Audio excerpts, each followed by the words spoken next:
For our final story today, the Nebraska Crop Improvement Association, or NCIA, has a word of warning about some new crop soybean seed.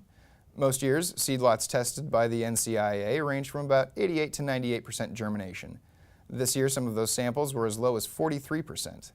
Market Journal's Troy Molling sat down with UNL Plant Pathologist Dr. Tamra Jackson-Ziems to learn what impacted producers can do.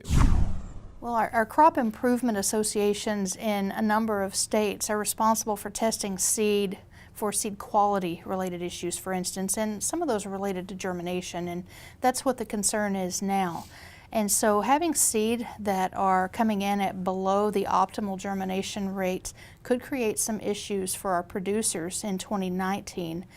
Namely, if they aren't aware that the seed might have a lower germination rate, they may end up with a shorter or a smaller stand than they might be expecting, fewer plants out there. And so we recommend that they pay close attention to the germination rate that's reported on the tags on these bags.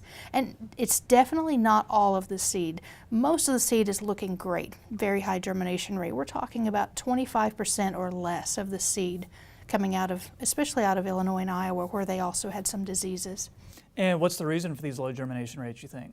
Well, as many of our viewers might remember, last fall was a really difficult time for soybean production, and with the sustained and prolonged wet periods that we had that delayed harvest, we also saw a lot of diseases that were much worse than we normally see, like, for example, Phomopsis seed decay.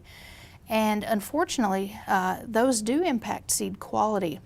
Well, some other states like Illinois, Indiana, and Iowa also saw the same diseases, and that's where most of our soybean seed is produced. And so those diseases can impact germination and quality.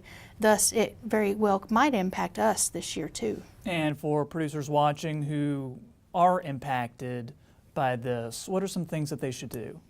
If they have any concerns about their seed germination, I hope they'll talk to their seed company agronomist about any issues they might be seeing. The other thing is you can adjust your seeding rate. And so if for instance the germination rate was maybe only 90% of what you expected, you can bump up your seeding rate that extra 10% and still hopefully achieve the stand that you're hoping for. The third thing is that this might be a good year to consider the use of one or more seed treatment fungicides.